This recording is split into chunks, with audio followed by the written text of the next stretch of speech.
Hi friends, అందరికీ నమస్కారం. Friends, కొద్దిసేపటి క్రితమే మాజీ గవర్నర్ అయితే కనుక కన్నుమూశారు. దానికి సంబంధించిన వివరాలు అయితే తెలుసుకుందాం. వీడియో పూర్తిగా చూడండి, అలాగే తప్పకుండా లైక్ చేసి ఛానల్ని సబ్స్క్రైబ్ చేసుకోండి. వివరాల్లోకి వెళ్ళిపోతే, జమ్మూ కాశ్మీర్ మాజీ గవర్నర్ సత్యపాల్ మాలిక్ అయితే కనుక కన్నుమూశారు. ఆయన ఎక్స్ ఖాతాను నిర్వహించే బృందం ఈ మేరకు ఆయన మరణాన్ని ధృవీకరించింది. గత కొంతకాలంగా అనారోగ్యంతో బాధపడుతున్న సత్యపాల్ మాలిక్ ఢిల్లీలోని రామ్ మనోహర్ లోహియా ఆసుపత్రిలో చికిత్స పొందుతూ మరణించినట్లు తెలిపారు. ఆయన పార్థివ దేహాన్ని ఢిల్లీలోని ఆర్కేపురంలో ఆయన నివాసానికి తరలించనున్నారు. రేపు లోధి శ్మశాన వాటికలో అంత్యక్రియలు నిర్వహించబోతున్నారు.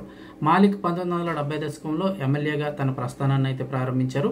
రాజకీయ నాయకుడిగా దాదాపు 50 ఏళ్ల సుదీర్ఘ అనుభవం అయితే ఉంది. పశ్చిమ యూపీలోని బాగ్పట్కు చెందిన ఆయన మొదట చౌదరి చరణ్ సింగ్ ఆధ్వర్యంలో భారతీయ క్రాంతిదళ్ పార్టీ టికెట్పై ఎమ్మెల్యేగా ఎన్నికయ్యారు. 1980లో చరణ్ సింగ్ నేతృత్వంలో లోక్ దళ్ ఆయన రాజ్యసభకు నామినేట్ చేసింది. కానీ 1984లో కాంగ్రెస్లో చేరి 1986లో రాజ్యసభకు వెళ్లారు. ఇక ప్రజలకు చెప్పవలసిన విషయం అంటే, ఆర్టికల్ 370 రద్దు సమయంలో జమ్మూ కాశ్మీర్ గవర్నర్గా ఆయన ఏడాది కాలం పనిచేశారు. గోవా, మేఘాలయ రాష్ట్రాలకు కూడా గవర్నర్గా బాధ్యతలు నిర్వర్తించారు. జమ్మూ కాశ్మీర్లోని గవర్నర్గా పనిచేసిన సత్యపాల్ మాలిక్ చాలా సందర్భాల్లో కేంద్ర ప్రభుత్వ విధానాలను అయితే తప్పుపట్టడం జరిగింది. పుల్వామా ఉగ్రదాడికి సంబంధించి ఈయన చేసిన వ్యాఖ్యలు అప్పట్లోనే సంచలనం సృష్టించిన విషయం తెలిసిందే.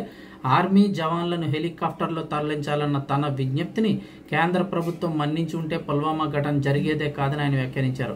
కొన్ని నెలల క్రితం జరిగిన పహల్గాం దాడి విషయంలోనూ ఆయన మోడీ ప్రభుత్వాన్ని అయితే తప్పుబట్టారు. నిఘా లోపం కారణంగానే ఈ ఘటన జరిగిందని, ఈ ప్రభుత్వం సిగ్గులేనిదంటూనే ప్రజలకు క్షమాపణ చెప్పాలని కూడా ఆయన అయితే డిమాండ్ చేయడం జరిగింది. సో లేటెస్ట్ అప్డేట్స్ కానీ ఎప్పటికప్పుడు తెలుసుకోవడానికి ఛానల్ని సబ్స్క్రైబ్ చేసుకోండి.